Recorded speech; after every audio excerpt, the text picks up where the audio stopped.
Bonjour à tous, c'est Paul pour vous présenter un nouveau sapin en sucette. Et aujourd'hui, je me suis dit que le précédent numéro, le numéro 315, je crois, n'avait pas été entièrement employé à son plein potentiel. Donc, je reviens dessus afin de peut-être parfaire un petit peu la chose. Il y aura sûrement d'autres idées qui pourront être apportées. Mais le fait est là, en quelques minutes, je n'ai pas pu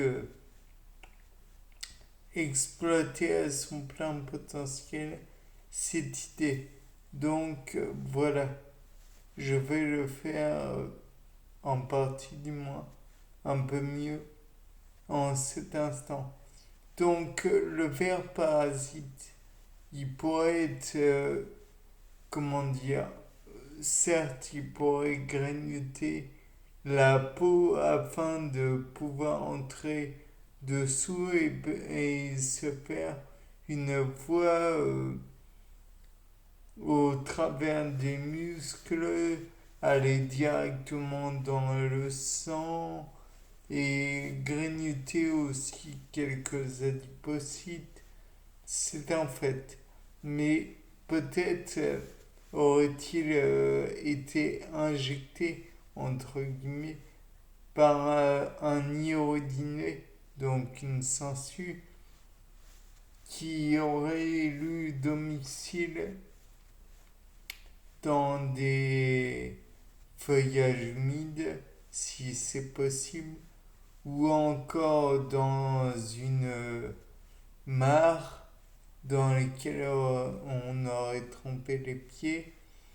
Et donc elle aurait cherché à se gorger du sang d'une personne, d'un individu quel qu'il soit, que cela soit Homo sapiens ou un autre individu, même non humain, on va dire. Donc l'irodiner va chercher à, comment dire, à se fixer sur la peau de l'individu et va forer en partie cette peau qui pourrait être une paroi imperméable, mais qui face aux différents acides ou autres, comment dire, autres parties du corps de l'iodine, puisque rappelons que certains crustacés ont carrément une radula. Si vous ne vous rappelez pas ce qu'est une radula, je crois que c'est une globalement c'est une surface qui pourrait éroder à son simple passage quelques parties d'un corps, que cela soit une roche ou d'autres individus. Enfin bref, toujours est-il que c'est une langue qui a qui peut rapper en somme. Et donc peut-être que cette sangsue a une râpe radula, comme je le disais. Et peut-être pourrait-elle aller jusqu'à un vaisseau sanguin. Et peut-être pourrait-elle perforer ce vaisseau sanguin puisqu'elle aurait détecté la proximité du fluide sanguin et celui-ci aurait été détecté par des récepteurs à la permettant de détecter la chaleur, environ 37 degrés Celsius pour l'être humain, mais j'imagine que pour d'autres animaux, c'est encore différent.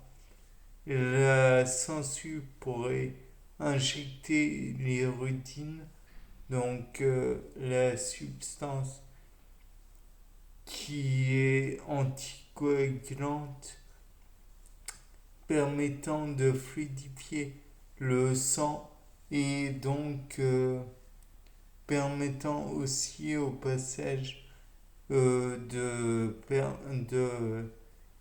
faire remplir les réserves de l'iodine et il est anti-inflammatoire, je crois. Donc peut-être serait-il intéressant de l'employer dans certains types de maladies de type inflammatoire, localisées bien entendu. Par la suite, en injectant cette iodine, il pourrait injecter le ver parasite qui pourrait lui-même engendrer des lésions et d'autres problèmes non négligeables. Bien, je pense que ce n'est toujours pas suffisant, mais c'est mieux. Allez, au revoir, c'était Paul Dam pour un nouveau C'est pas en sucette.